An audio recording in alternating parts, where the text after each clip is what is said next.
Awesome, we're streaming.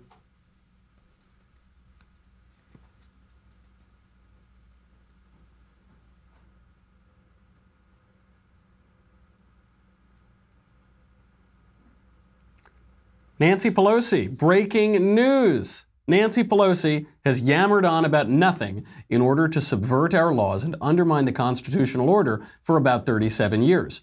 Most recently speaking for 8 hours and 7 minutes, setting a record for bloviating in the House of Representatives. We will analyze her accomplishment. Then Liz Wheeler and Ariel Davidson join the panel of deplorables to discuss Donald Trump's making the National Prayer Breakfast great again, the FBI informant who says Russia paid millions to bribe then Secretary of State Hillary Clinton on the Uranium One deal, and the mainstream media's breathless reporting on some fringe racist running as a Republican for Congress in the D+6 district he's guaranteed to lose, and in which no serious candidate would ever waste his time and money running. Do you see? Republicans are evil. Do you see? Finally, the mailbag. I'm Michael Knowles, and this is The Michael Knowles Show.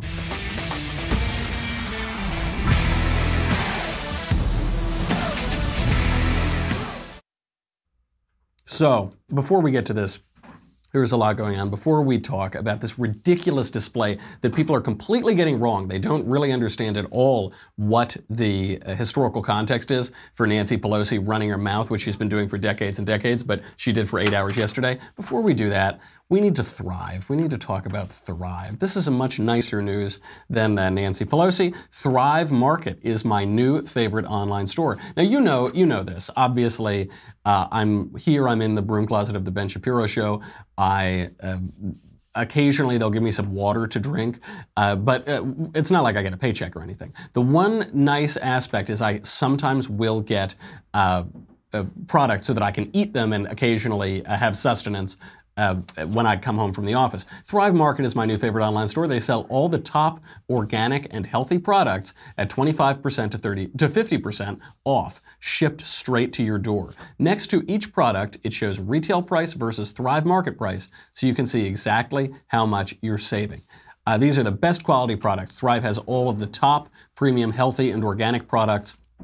I usually get them from the grocery store, but it's not like I'm going to drive to the grocery store. This is 2018, fellas. I ain't doing that. Unlike your typical organic and non-GMO products that are marked up to premium prices, Thrive Market sells the same organic and non-GMO premium products at wholesale prices. For most of my life, I've subsisted on a diet of fatty Italian meats and whiskey. That's been most of my life, and you're starting to see the effects of it. It's not looking good. I'm trying to eat a little bit healthier, and probably everybody should too. So are you looking for specific quality when it comes to your food and household item? Whether it's non-toxic, BPA-free, non-GMO, no artificial ingredients, safer for kids, you can easily find these values on the Thrive Market site for each product. How do they do that? Thrive Market cuts out the middlemen. They work directly with the brands, and they can pass all the savings on to their members. Even better, for everyone who signs up, Thrive Market donates a membership to a low-income family, a veteran, or a teacher. So together, we're all making healthy living affordable for everyone. When you sign up, because, you can afford it, you're listening to this show, you probably have several smoking jackets and, sip brandy out of snifters and everything at night. Not everybody can do that all the time. So it also goes a long way to making sure that healthy eating is available to everyone, and it's a company that I'm honored to support. Easier than the grocery store, Thrive makes it easy to shop online. Their site is tagged by over 90 different values. So in one click, you can sort the entire catalog by all of those categories: non-GMO, organic, vegan, gluten-free, paleo, sustainably farmed, on and on and on. Now, it's all curated. This is what's nice too. If I look at these websites, I can't decide what the best extra super duper virgin olive oil is. How am I going to know? So it's all curated there. You may find only 2 to 3 olive oils on Thrive Market, but you can trust their options will be sourced from the best of the best ingredients at the most affordable prices. They do all the homework for you, which is very good for me because I try to sleep about 17, 18 hours a day. The time I have available for productive work, pretty low. So it's nice that Thrive will do that all for you.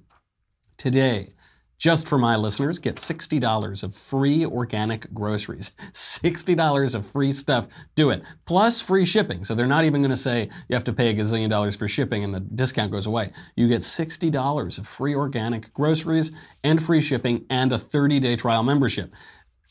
You'd be foolish not to do this. This is just free food with absolutely no risk and absolutely no cost. So do it, and don't say I never did anything for you. Go to thrivemarket.com/Michael, M-I-C-H-A-E-L. Keep in mind that Thrive Market's prices are already 25 to 50% below retail because they cut out the middleman. Now they're offering you $60 of free stuff on top of that, plus free shipping. If you do not go, you are a fool. So do it. thrivemarket.com/Michael. Listeners get $20 off their first 3 orders of $50 or more plus free shipping, and the average order value is $60. So $49 should be easy, especially when you see all of these great prices. So thrivemarket.com/Michael. Okay, we got a lot to get to, so let's get right into it.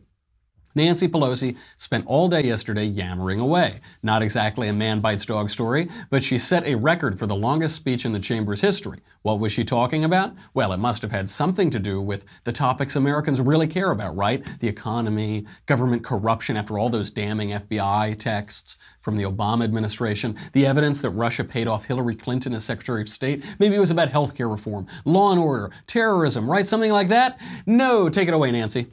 As members of Congress, we have a moral responsibility to act now to protect dreamers who are the pride of our nation and are American in every way, but on paper. Our young people are our future, and these dreamers are part of that. No, of course, that's what it was about. On the contrary to anything that matters, despite nearly 70% of Americans, according to a Morning Consult Politico poll, saying amnesty for illegal aliens should not be a priority for Congress, despite even the majority of Democrats saying that amnesty for illegal aliens should not be a priority, Nancy spoke for over 8 hours about how we need to subvert the rule of law and give amnesty to between 1.8 million and 3.6 million people. According to Pelosi, illegal aliens brought here under 18, some of whom are 40 years old now, they are the pride of our nation, she says. Half of them don't speak English, a quarter of them can't read, but they're American in every way except on paper and except all the other ways. She is right when she says that these illegal aliens who were brought here under 18 are our future, but we've got to be careful of the word our. By our, she doesn't mean Americans. No, we think she means America. She doesn't. By our, she means Democrats. Pew Research indicates that 75 to 90% of the so-called dreamers, if given amnesty, would vote for Democrats. What a dream indeed. 1.8 million people on the low end, 3.6 million on the high end. That's what this is all about. That's why Nancy Pelosi is so impassioned. She won't get impassioned about people losing their health insurance. She won't get impassioned about people losing their jobs. She doesn't care less about that. She gets impassioned about getting millions of new voters. That's what this is all about, destroying the Republican Party forever. She's so passionate about that, she broke a 109-year record and spoke for a full workday to see it through. Let us thank and acknowledge the dreamers for their courage, their optimism, their inspiration to make America more American. Make America more American. Half of the group doesn't speak English and a quarter can't read. Amnesty would make America more Latin American. It would make America more left-wing. It would make America less free by subverting democratically enacted immigration law and telling a free people that they have no right to run their own country, that they have no right to expect law and order, the rule of law in their country. Now, unsurprisingly, the wind-blowing record she broke belonged to another Democrat, a man named Champ Clark. 1909. Although back then the Republicans had the good sense to interrupt this sort of nonsense, so given that, it's unclear if his speech actually held any record. In true Democrat fashion, he was speaking against tax reform, a tariff overhaul that gained steam earlier, the year earlier. And he wasn't all that bad, actually. I looked into Champ a little bit. Apparently, Champ fought Woodrow Wilson for the Democrat nomination of 1912. He opposed the Federal Reserve, and he wanted to annex Canada, saying, quote, "I look forward to the time when the American flag will fly over every square foot of British North America up to the North Pole." So, yeah, pretty good, actually. A mixed bag, not altogether a bad guy. I'm sorry that his record got broken. There's another aspect to this. Isn't it a little bit strange that we don't have great records for these House speeches? You know, we think Pelosi's is the longest since 1909. We're not really quite sure. We don't see these hours-long speeches very much in the House. That's because they don't serve any purpose. I know it seems like they serve purpose. We see things like this in the Senate. But they don't serve a purpose. They call attention to some issue maybe, but there's no practical purpose. The Senate has a filibuster. The House does not. Even if the House did have a filibuster, Pelosi did it wrong. The filibuster is a tactic wherein a politician indulges his favorite melody, the sound of his own voice, for long periods of time to delay or entirely prevent a decision to be made on a given proposal. So you'll remember Ted Cruz did this in 2013. Ted Cruz's 2013 filibuster was to delay the decision to fund Obamacare. The House actually did have a filibuster until 1842, at which point a permanent rule limiting the duration of debate was created. This is because the House got too large. So the original size of the House of Representatives was just 65 people. Today there are 435 representatives in the House. If the filibuster were allowed in the House, nothing would ever get done, even less than is now.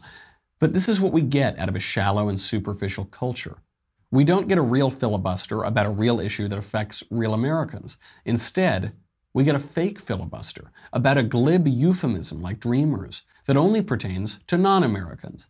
We get the appearance of serious governance without any actual seriousness. She didn't even do the filibuster right. What she should want is not to delay a vote, she would want to vote right now.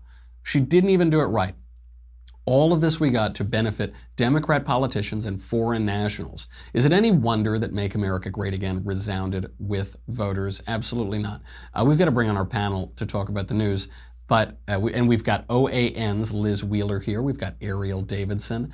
And before we get to that, though, I do have to acknowledge this. You might see this. This is on my desk.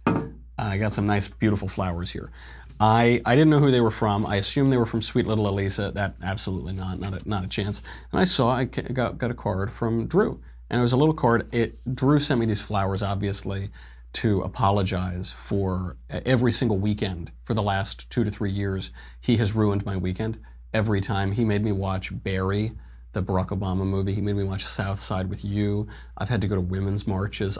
Being a cultural correspondent on his show has been really, really tough. It's that one moment of solace, the weekend, he's just destroyed every time. So I want to thank Drew for the lovely roses. It's very sweet of you. A girl always likes to get roses.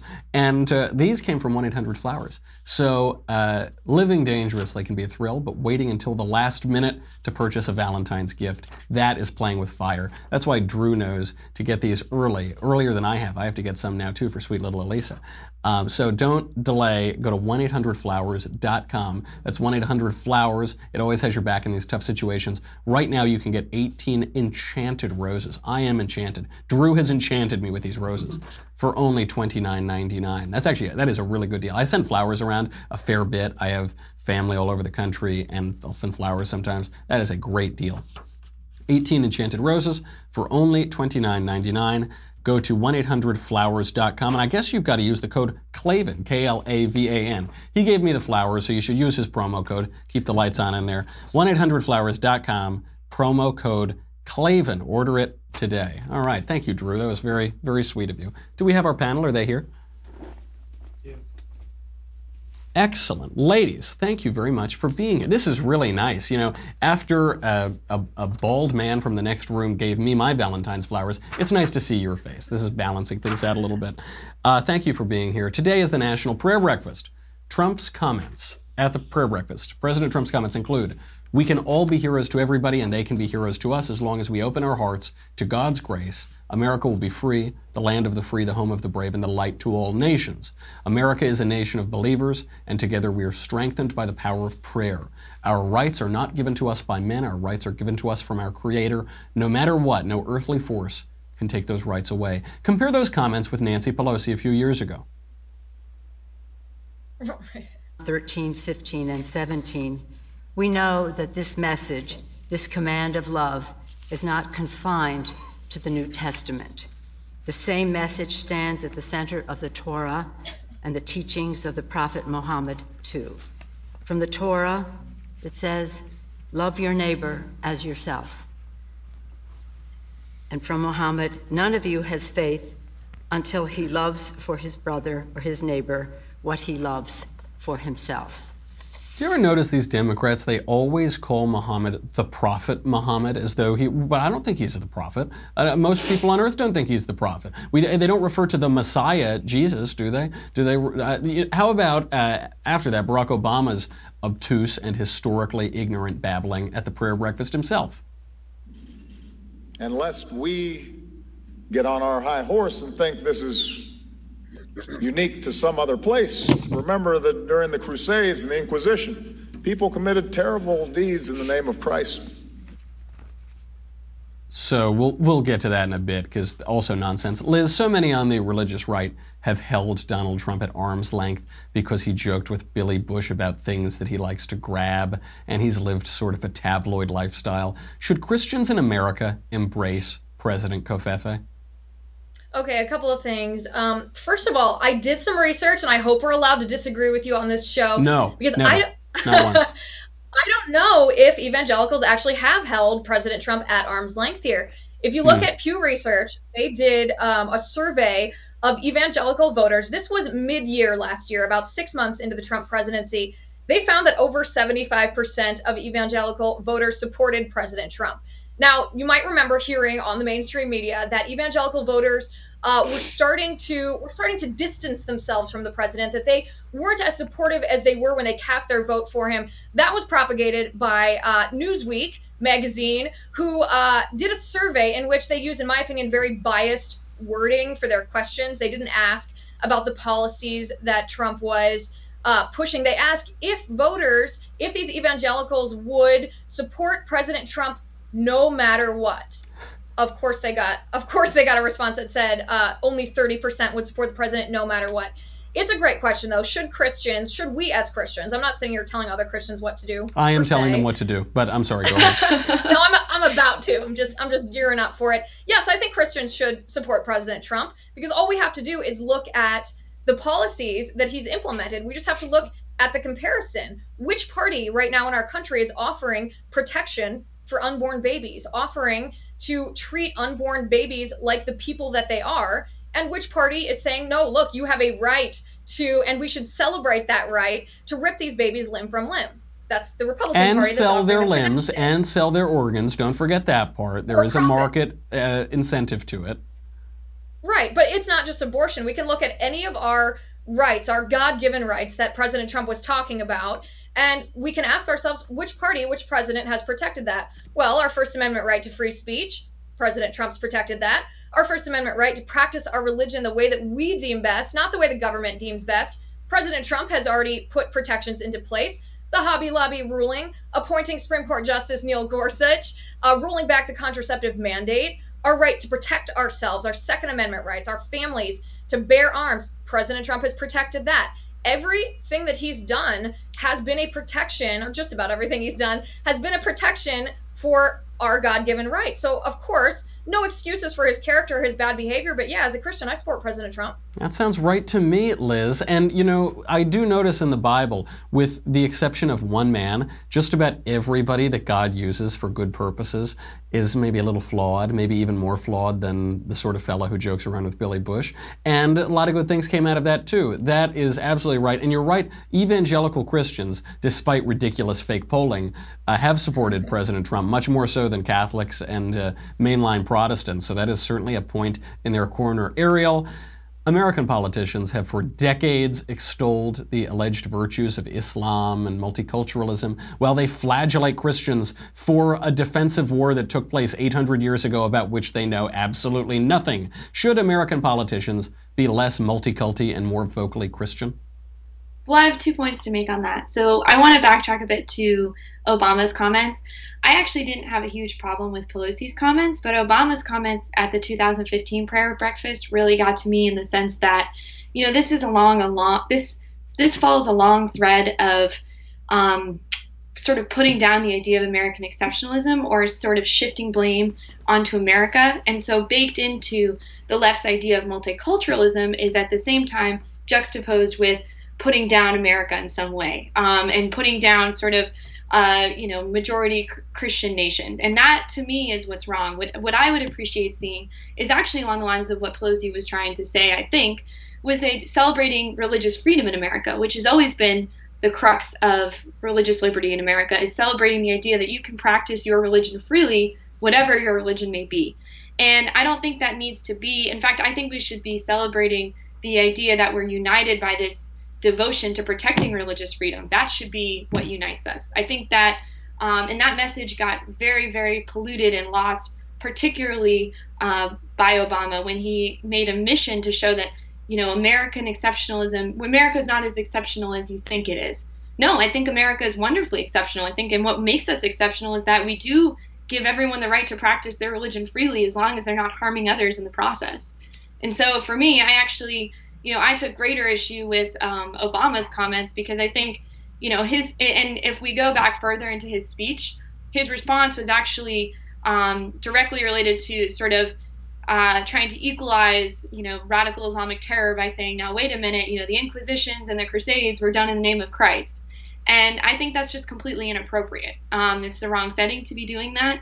And the reality is that, radical Islamic terror is what we are facing right now as a nation. And I would argue the greatest national security threat that we are facing as a whole. It's not only tone deaf, he also just misunderstands what he's talking about. I don't think the man knows anything about the Crusades. I don't think he knows anything about the Inquisition. I think he's heard these buzzwords, and our country at the moment is very lightly educated. I think at some point I'll have to do a show on the Crusades and on the Inquisition, because if you read like one book about this, I think you know more than 99.99% of people in the world. It's very frustrating and tone deaf. And of course, President Obama would constantly gloss over the issues of Islam, a religion that has inspired attack against the West for 1,400 years, and he would glide over those, and he would harp on any evil that was ever done by someone who called himself a Christian. Totally tone deaf, and it's a really nice shift that I've seen. All right, ladies, we got to move. We got to keep flying through this.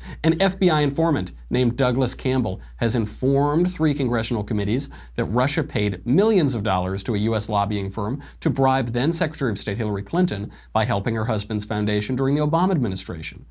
Liz, we have Barack Obama on a hot mic saying that he will give Russia leeway after his election, that he just had to lie to voters to pretend to take a strong stance on Russia. We have Hillary Clinton apparently being bribed by Russia while Secretary of State. And Democrats have spent a year and change accusing Donald Trump of being a Manchurian candidate for Vladimir Putin because some Russian ran a Facebook ad or something. Are Democrats accusing Republicans of colluding with Russia explicitly to cover up their own collusion with Russia? Well, of course they are. That's Saul Alinsky's. That's one of his principles. You accuse your opponent of doing what you are doing in order to create confusion. It's like little kids if they get into a fight. The one little kid's going to run to his mother and be like, "Mom, he hit me." Well, the other kid's going to be like, "Nuh-uh, he hit me." The first person's accusation is going to carry more credibility. The second one sounds like a copycat, even if that person is lying. The funny thing to me here, too, is that Barack Obama was the one who was condescending and skeptical. He made fun of Mitt Romney in 2012 for saying that Russia was our #1 geopolitical foe. Well, who's laughing last now? I mean, we can see this case, but this story is funny to me, too, because we already knew that this was happening. We already knew that the Russians had tried to infiltrate Hillary and Bill Clinton, their organization, Hillary at the State Department, that they had corrupted nuclear entities in the United States, including that nuclear trucking company, that they had bribed and given kickbacks to nuclear entities in the United States in order to try to infiltrate and get our nuclear secrets, to try to influence that, which led, as convoluted as it sounds, to the Uranium One deal. So I don't know why we're acting so surprised that the Russians are trying to steal things from us. And I definitely don't know why we're acting surprised that Hillary Clinton is somewhere in the middle of this. Of course. And Ariel, this leads to the inevitable question, should anybody in that Clinton orbit go to jail? And I don't think it's as simple as it seems. On the one hand, of course they should. On the other hand, do we really want to set the precedent of seeing failed presidential candidates and their cronies go to the clink, even if they deserve it? I think it's sort of irrelevant if they're presidential candidates or not, because I think as soon as you start subverting the law in order to keep the peace, I think that sort of is counterintuitive, and I actually think it achieves the opposite result, because it shows that if you are powerful enough, if you are even a failed presidential candidate, no matter what your past transgressions are, you can sort of be sure that you can evade prosecution. I don't think that's a good precedent to set at all. I think irrespective of whether, you're an everyday citizen who, is not in the public sector, or if you are someone with tremendous clout in the public sector, I think we shall be treated equally in the eyes of the law. So in my mind, it really doesn't make a difference if you are somebody who has the political clout of the Clintons. And I think that, you should uphold your duty as an American citizen to obey the law. Ariel, you've made me feel so much better. I was second-guessing myself. I thought, do I need to advocate that we don't send Hillary to prison? And then you've opened my eyes and my heart again. Thank you very much. I appreciate that. Ladies, we have more news to talk about, but we're just running up against the time today. So unfortunately, I have to say goodbye to you. If it were up to me, I would never say goodbye to you. I would have you on for the whole show. I would never have flowers from Andrew Klavan, but that's the way it goes. Thank you both for being here. Liz Wheeler from OAN and Ariel Davidson. Ladies, I will see you next time. Happy Valentine's Day. Maybe I'll see you before then. Okay, we got to get to the mailbag. But before we get to the mailbag, sorry, folks, if you're on Facebook or YouTube, you got to go to dailywire.com. I know. Well, you're probably not on YouTube because they censor everything we do, but you might be on Facebook. If you go to dailywire.com, what do you get? You get me, you get the Andrew Klavan Show, you get the Ben Shapiro Show, you get the Conversation. We released a saucy promo for that today. You might want to have some eye bleach on hand, depending on how you're watching it. And so you get that, you get the Conversation, you get to ask questions in the mailbag, you get to ask questions in the Conversation. Many can watch, but few can ask questions. Many are called, but few are chosen. You can do all of that. Your love meters are about to spike because this Valentine's Day on Wednesday, February 14th at 5 p.m. Eastern, 2 p.m. Pacific, we'll be doing a very romantic episode of The Conversation featuring the swarthiest love doctor at the Daily Wire Critical Care Unit, and that is me. But unfortunately for you all, unless you're subscribers, you won't be able to get it. So go there right now. It's $10 a month, $100 for an annual membership. You'll get me, you'll get the Andrew Klavan Show, you get the Ben Shapiro Show, blah, blah, blah. You'll get the Leftist Tears Tumbler. You're going to need this. Nancy Pelosi almost drowned everybody in that House of Representatives yesterday. Wah, wah, you're not going to give amnesty to 3 million people who are all going to vote for my party. Wah, you're not going to destroy the Republican Party forever. Wah, wah, wah. Collect them. They're going to be a valuable vintage someday. So be sure to get the Leftist Tears Tumbler. Go to dailywire.com. We'll be right back.